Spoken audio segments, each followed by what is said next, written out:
British advanced pain clinic, నొప్పి మాయం, surgery దూరం. For appointments 9155515563. మీ కొలీగ్స్ అందరూ ఇప్పుడు యాక్టింగ్లో కొలీగ్స్ అందరూ చాలామంది, ధర్మవరం సుబ్రహ్మణ్యం గారు కావచ్చు, ఎంఎస్ గారు, ఆవుతి ప్రసాద్ గారు కావచ్చు, చాలామంది ఒకే సంవత్సరంలో చాలామంది చనిపోవడం జరిగింది.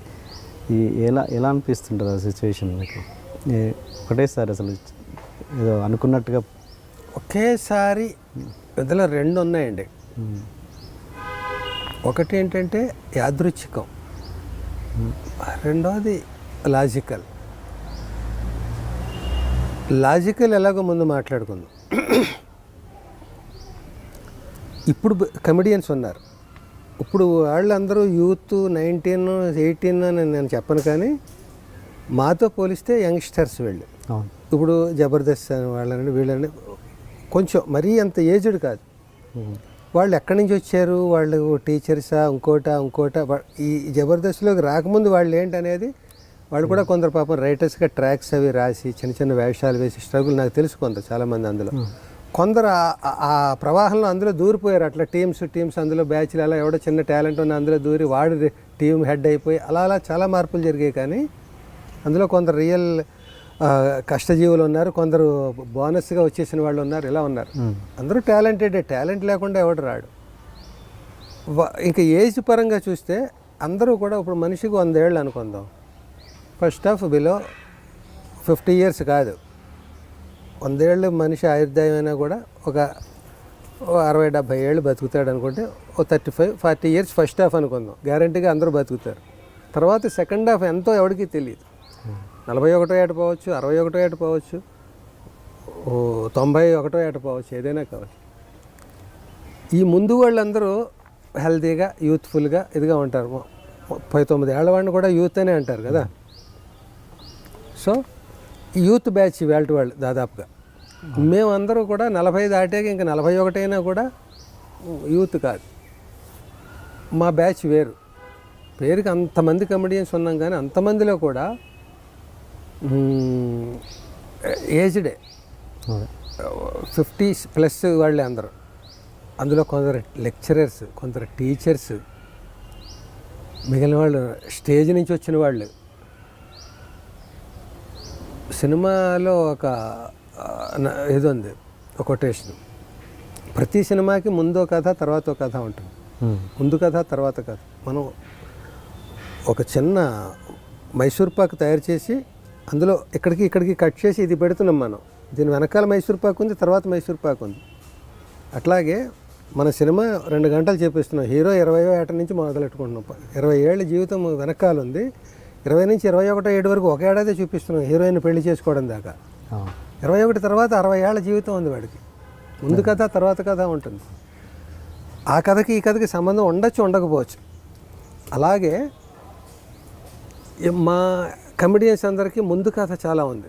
వాళ్ళు స్టేజ్ నుంచి వచ్చి ఉండొచ్చు, క్లాసులో లెక్చరర్స్ అయ్యి ఉండొచ్చు, టీచర్స్ అయ్యి ఉండొచ్చు, రచయితలు అయ్యి ఉండొచ్చు, నటులు అయ్యి ఉండొచ్చు. అన్నిటికీ ఉదాహరణలు ఉన్నాయి. ఇంచుమించుగా ఏదో రంగంలో ఏదో రకంగా పేరు తెచ్చుకుని ఇక్కడికి వచ్చిన వాళ్ళు దాదాపుగా ఎక్కువ మంది, ఇంక్లూడింగ్ మన కొండవలస వీళ్ళు స్టేజ్ నుంచి వచ్చారు, జయప్రకాష్ రెడ్డి వాళ్ళందరూ కూడా. కొందరు ఏంటంటే స్టేజ్ నుంచి రాకపోయినా, లెక్చరర్స్ కాకపోయినా ఇదే సినిమా ఫీల్డ్లో ఎక్కువ కాలం ఉన్నారు. ఓకే, సపోజ్ జయప్రకాష్ రెడ్డి అనుకుందాం ఫర్ ఎగ్జాంపుల్. ఆయన ఎప్పటి నుంచో ఉన్నాడు. జీవ ఎప్పటి నుంచో ఉన్నాడు. ఈ మల్లికార్జున ఎప్పటి నుంచో ఉన్నారు. వీళ్ళు చాలా ఎర్లీగా వెళ్ళిపోయారు మాకంటే ఇండస్ట్రీకి. వాళ్ళు ఓ 10-15 ఏళ్ళు కొంచెం అలా ఈడ్చుకెళ్ళినట్టుగా ఉండేది. పెద్దగా బిజీ అయిపోలేదు. ఉన్నారా అంటే ఉన్నారు, లేరా అంటే లేరు, అలా ఉండేది. తర్వాత ఎక్కడో ఈవి గారి సినిమాల్లోనో ఇంకొకరి సినిమాల్లోనో అలాగ వాళ్ళకి ఒక మలుపు తిరిగి జీవితం. ఇప్పుడు జయప్రకాష్ రెడ్డి లాంటి వాళ్ళకి అదే ఓకే బాలకృష్ణ గారి సినిమా, దాంతో ఆయన దూసుకొచ్చి పెద్ద విలన్ అయ్యారు. అంతకుముందు ఆయన జంబలగిడి పంపలో చిన్న వేషం వేశాడు జయప్రకాష్ రెడ్డి, 3 చక్రాల సైకిల్ తొక్కడం ఇవాళ. అంటే స్ట్రగులింగ్ పీరియడ్ ఎక్కువ కాలం ఉంది వాళ్ళకి. మాకు నాటకాల పీరియడ్ ఉంటే వాళ్ళకి స్ట్రగులింగ్ ఇండస్ట్రీలో ఉన్న స్ట్రగులింగ్ పీరియడ్. మేమందరం ఒక బ్యాచ్గా ఒక చోట కలిసాం. అక్కడి నుంచి ట్రావెల్ చేసాం 15 ఏళ్ళు ఎంతో. ఆ 15 ఏళ్ళు ఇంకా మా రాజ్యంగా ఉండేది. నేను యాక్టర్గా అయ్యి 2000 సంవత్సరంలో వచ్చాను, ఫుల్ ఫ్లెడ్జ్డ్ యాక్టర్గా. అంతకుముందు నేను 12 ఏళ్ళు ఇండస్ట్రీలో ఉన్నా కూడా యాక్టర్గా 2000 సంవత్సరం ఫిబ్రవరి చాలా బాగుంది. అక్కడి నుంచి ఈ వేల్ట్ వరకు లెక్కేసుకుంటే 17 ఏళ్ళు కరెక్ట్గా ఫిబ్రవరికి. నా నటన జీవితం, సినిమా జీవితం 17 ఏళ్ళు. ఈ 17 ఏళ్లలో మేమందరూ ఒక ఏజ్ గ్రూపు, ఒక 5-10 ఏళ్ళు ఇటు అటు తేడా చూపిస్తే ఈ నేను చెప్పిన సెకండ్ హాఫ్ ఏజ్ గ్రూపు మేమందరూ ఈ 17 ఏళ్ళలో వయసు వచ్చింది.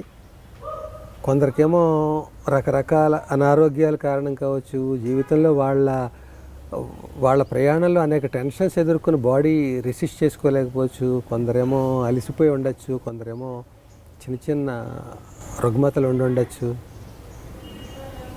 వీటి వల్ల వాళ్ళు మంచిగా వాళ్ళ టైం అయిపోయినట్టుగా అలా వెళ్ళిపోయారు. కొందరు ఏమీ అవ్వకుండానే మాయమైపోయినట్టు అలా ఉన్నారు. ఏదైనా కూడా అయ్యో 21 వెళ్ళిపోయాడు, 31 వెళ్ళిపోయాడు అన్నది కాదు. వాళ్ళు షష్టిపూర్తికి ముందు తర్వాత వెళ్ళిన వాళ్ళు మంచిగా షష్టిపూర్తి తర్వాత వెళ్ళిపోక్కర్లేదు. ఈవేళ రేపు 80 ఏళ్ళు 90 ఏళ్ళు బతుకుతున్న వాళ్ళు చాలామంది ఉన్నారు. ఆయుష్ ప్రమాణం పెరిగింది. మరి జీవితంలో ఎక్కువ అలసట, ముఖ్యంగా టెన్షన్స్ తట్టుకోలేకపోవడం, ఎక్కువ సినిమాలు ఉంటే ఎలా చేయాలి, అసలు లేకపోతే ఎలా గడవాలి. ఈ ఫీల్డ్ మాయదారి ఫీల్డ్. అది మనిషిని హ్యాపీగా స్థిమితంగా మామూలుగా ఉద్యోగి పొద్దున్నే 9ంటికి టిఫిన్ తిని మధ్యాహ్నం డబ్బా బ్యాగులో పెట్టుకుని 1 గంటకు బెల్ల కొట్టగానే బెల్ల కొట్టకపోయినా మనమే పెట్టుకు తిని సాయంత్రం ఇంటికి వచ్చి అని ఏదో మల్లెపూల దండం ఏదో తెచ్చి అలా సిస్టమేటిక్గా ఉండదు. నైట్ షూటింగ్లు, డే షూటింగ్, ఏ షూటింగ్ లేకపోవడం. ఆదివారం అందరికీ సెలవు, మనకి షూటింగ్ ఉంటుంది. సోమవారం నుంచి అందరూ బిజీగా ఉంటారు, మనం ఖాళీగా ఉంటాం.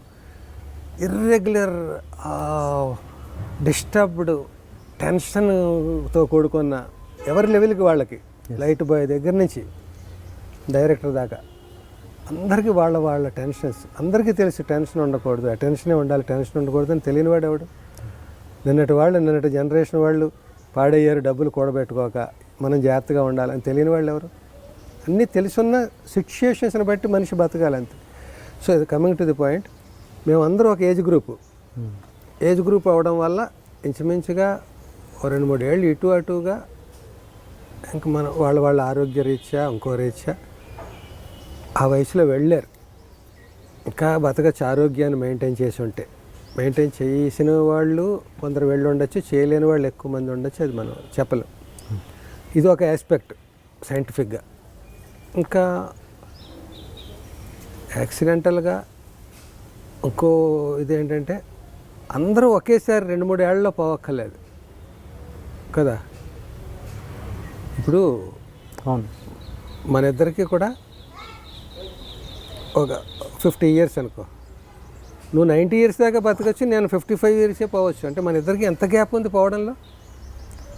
కానీ అలా జరగలేదు ఇక్కడ. ఒక 2-3 ఏళ్ళలో మొత్తం అన్నీ ఏదో అలాగా కళ్ళు తెరిచి మూసే లోపల ఏమైపోయారు వీళ్ళందరూ అన్నట్టు అయిపోయింది. అది దురదృష్టం. అది ఒక సునామీయో లేకపోతే ఇంకొక ఫ్లడ్ ఏదో వస్తే చూడు, భూకంపం ఏదో వస్తే ఎలా చెప్పుకుంటాం, అలాగా తెలుగు సినిమా పరిశ్రమ కమెడియన్స్ టాపిక్ వచ్చినప్పుడు మాత్రం ఏంటి ఇంత మంచి వాళ్ళు మన చుట్టూ ఉండేవారు ఏమైపోయారు వాళ్ళు అనేది ఎవరికీ అర్థం కాని మ్యాటర్. అది వాళ్ళ అందరి మరణాలు చూసాకనైనా మీరు కూడా కొంచెం ఆరోగ్యం మీద జాగ్రత్త వహించినట్టున్నారు, సిగరెట్లు మానేసినట్టున్నారు. అంటే నేను కొంచెం గర్వం అనుకోకపోతే ఇక్కడ నన్ను నేను కొంచెం గొప్పవాడిగా చెప్పుకుంటాను. మిగతా వాళ్ళు తక్కువ అని కాదు, వీలైనంత వరకు నన్ను నాతోటే పోల్చుకుంటాను. ఓకే. ఎందుకంటే అయ్యో వాళ్ళు అలా పాడైపోయారు, వీళ్ళు ఎలా పాడైపోయారు అనే దానికంటే కూడా వాళ్ళకి కొన్ని అలవాట్లు ఉంటే అవి నేను లేకుండా ముందు నుంచి జాగ్రత్త పడ్డాను. నా లైఫ్ స్టైల్లే నేను మెయింటైన్ చేశాను. నా లైఫ్ స్టైల్ మెయింటైన్ చేయడంలో చిన్నప్పటి నుంచి నాకు ఫిట్గా ఉండాలి, ఆరోగ్యంగా ఉండాలి, కొన్ని లెక్కలు ఉన్నాయి నాకు. ఉదాహరణకు నేను టైట్ ఫిట్టింగ్స్ ఎక్కువ ఇష్టపడతా. లూజుగా ఏదైనా క్యారెక్టర్లకు కావాలంటే ఎంత లూజ్ అయినా వేస్తాను, కానీ మామూలు జనరల్ లైఫ్లో టైట్ ఫిట్టింగ్ ఇష్టం నాకు. ఎందుకు టైట్ ఫిట్టింగ్ ఇష్టం? ఫిట్నెస్ ఉంటుంది టైట్ ఫిట్టింగ్లో, ఒక కాన్ఫిడెన్స్ ఉంటుంది. ఒక కాన్ఫిడెన్స్ ఉంటుంది. అలాగే చిన్న పొట్ట మనకి 2 అంగుళాలు వచ్చినా కూడా ఏంటి పొట్ట వచ్చేస్తుంది కాషియస్గా ఉంటాం. లూజ్గా ఉంటే ఆ లోపల తోసుకుపోతుంటుంది. ఇదే టీ షర్ట్లు కొందరు వేస్తారు, లోపల ఎంత ఉంటుంది, 2 సిలిండర్లు ఉంటాయి లోపల.